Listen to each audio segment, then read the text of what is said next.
सुकिंदा विधायक प्रदीप बल सामंत को मिला समवाय हस्ततंत्र बयन शिल्प और हस्तशिल्प विभाग दायित्व मिलवा पर मंत्री प्रदीप बल सामंत देले निजर प्रतिक्रिया। सुकिंदा तो 35 वर्ष है पराधीन थिला। यही निर्वाचन सुकिंदा स्वाधीन है सुकिंदार जनसाधारण बर्तमान मानसिकता हो आम बहुत दिन पर 35 वर्ष स्वाधीनता पाइलु। सुकिंदार प्राकृतिक संपद आरंभ करी कारखाना रेलवे साइडिंग जल जंगल जमी सबू अच्छी सबू थाई भी ये सुकिंदा आज विकास हो पारि ना। बहु पछरे सुकिंदा पड़ी पाख निर्वाचन मंडली ये कामाख्यानगर कहतु घसीपुरा कहतु जाजपुर टाउन कहतु सेठी किछि नाही किछि न थाई भी से आज विकास अग्रभाग बस किंतु ये सबू थाई विकास हो पारे कारण जेहेतु गोटे परिवार को 7 थर क्रमागत भाव में सुकिंदा लोक भोट देले तेणु सी विकास करने पछे रही विनाश करने पछे सुकिंदा प्रतिदिन लुट कले आमर सुकिंदार किसी लोक सहयोग कले जहाँ बहुत दिन पर हेले भी विलंब हेले भी सुकिंदा लोक मानसिक परिवर्तन कले एवं दलमत निर्विशेष समस्त सुकिंदार भोट दे भारतीय जनता पार्टी की मत विजय लाभ कराइले। से मोर लक्ष्य हूँ सुकिंदार जो विकास हो पारि ना आसंता 5 वर्ष भितर आम सुकिंदा को विकास करी सुकिंदा को एक विकसित निर्वाचन मंडल परिणत करवा हूँ मोर लक्ष्य। ता छड़ा राज्य सरकार भारतीय जनता पार्टी दायित्व नेला परे मते जो गुरु दायित्व देइचंती समवाय विभाग हस्ततंत्र बयन शिल्प हस्ततंत्र शिल्प ताकू केमिति लोकाभिमुखी करी साधारण लोक पाखे पहुँचब चाषीटीए हो कारीगरटीए हो मूर्तिकार हो एम पाखे पहुँचवा हूँ मोर लक्ष्य एवं यही तल स्तर लोक पाखे पहुँचले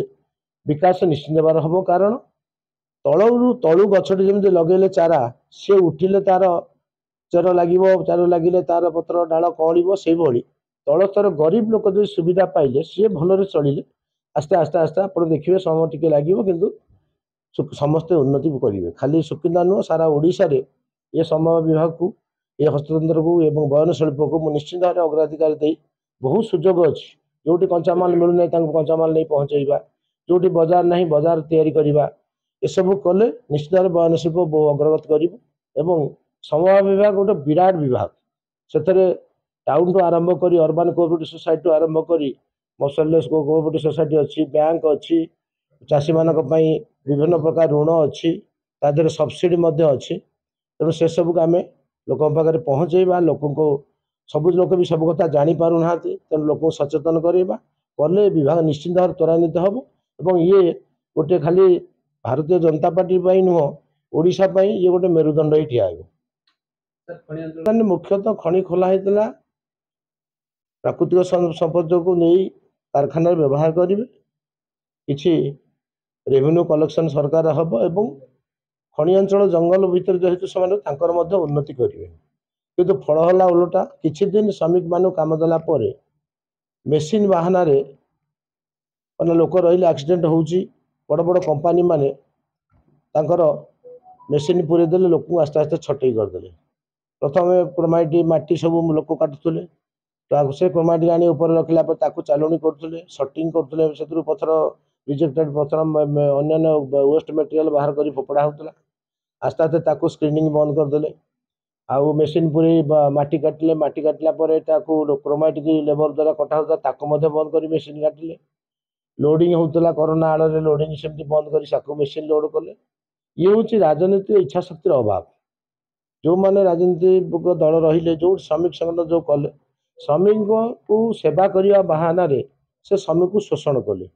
जो आज सुकिंदा खनि अंचल अवस्था बाहर को दादन घटिया जाऊँ आम चेष्टा करवा पुणी किसी लोक भीतर पूरे खनि भितर आउ पूरे अवस्था हो पार कारण से सब से अनुसार लाइसेंस कर दी किंतु जो बोझे श्रमिक को छटई कराई चेष्टा करवा बोझे श्रमिक किसी पुणी खनि अंचल पूरेवा एवं मुख्यतः सुकिंदार जनसाधारण डेली रोजी रोटी जड़े 2 ओला 2 मुठा खाइबा के पाइब भल खंड पिंधिब भल घर खंडे रहिब ଏତିକି ହେଉଛି ମୋର ଲକ୍ଷ୍ୟ। ତାକୁ ଯେନ୍ ତେନ୍ ପ୍ରକାର ପୂରଣ କରିବି ବୋଲି ମୁଁ ଆଶାବାଦୀ ଏବଂ ତାକୁ କରିବି ବୋଲି ମୋର ମଧ୍ୟ ଆତ୍ମବିଶ୍ୱାସ ଅଛି। ମୁଁ କରି ତାକୁ ଦେଖେଇବି। ସବୁର ମୂଳରେ ସେଇ ଗୋଟିଏ ସଂଗଠନ ନାଁରେ ଏସବୁ ଚାଲିଛି। ଆମେ ଜଏନ୍ କରିଛୁ, ଯାହା ଚାହିଁବେ ଯେଉଁମାନେ ବାହାର ବିଦେଶୀ ବ୍ୟବସାୟ ଆସୁଛନ୍ତି ତାଙ୍କୁ ଦେଖା କରୁଛନ୍ତି, ପଇସା ଦେଉଛନ୍ତି, ତାଙ୍କ କଥାରେ ଇଏ ଉଠ ବସ ହେଉଛନ୍ତି। ତେଣୁ ସବୁ ଜିନିଷ ପରିବର୍ତ୍ତନ, ସେ ଗୋଟିଏ ପରିବର୍ତ୍ତନ ସବୁ ପରିବର୍ତ୍ତନ ହେବ। ତାକୁ ସବୁ କରାଯିବ। ତାକୁ ଦିଲ୍ଲୀ ସାଙ୍ଗରେ କଥା ହେବି, ନ୍ୟାସନାଲ ହାଇୱେ ମନ୍ତ୍ରୀଙ୍କ ସାଙ୍ଗରେ କଥା ହେଇ ତାକୁ ଯେତେ ଶୀଘ୍ର ପରିବ, ଏ ଓଭରବ୍ରିଜ୍ ହଉ କି ଆଉ ଯେଉଁ ଅଧା କାମ ହେଇଛି, ଚଣ୍ଡିଖୋଲ ଡୁବୁରି ରାସ୍ତା ସରିପାରୁନାହିଁ, ଖଣି ଅଞ୍ଚଳର ରାସ୍ତା କାମ ଆରମ୍ଭ ହେଇନାହିଁ, ତାକୁ ଯଥାଶୀଘ୍ର ଆରମ୍ଭ କରିବା। ବିଜେପି ସରକାର ଆସିଲେ ଖାଲି NH ନୁହଁ, ସର୍ବାଙ୍ଗୀନ ଉନ୍ନତି ହେବ। ଗୁଜୁରାଟ ଭଳିଆ ରାଜ୍ୟରେ ପରିଣତ କରିବା ଆମର ଲକ୍ଷ୍ୟ। ଓଡ଼ିଶାକୁ ଆଗାମୀ 5 ବର୍ଷରେ ଆମେ ଗୁଜୁରାଟ ପାଖାପାଖି ନେଇ ପହଞ୍ଚେଇବୁ।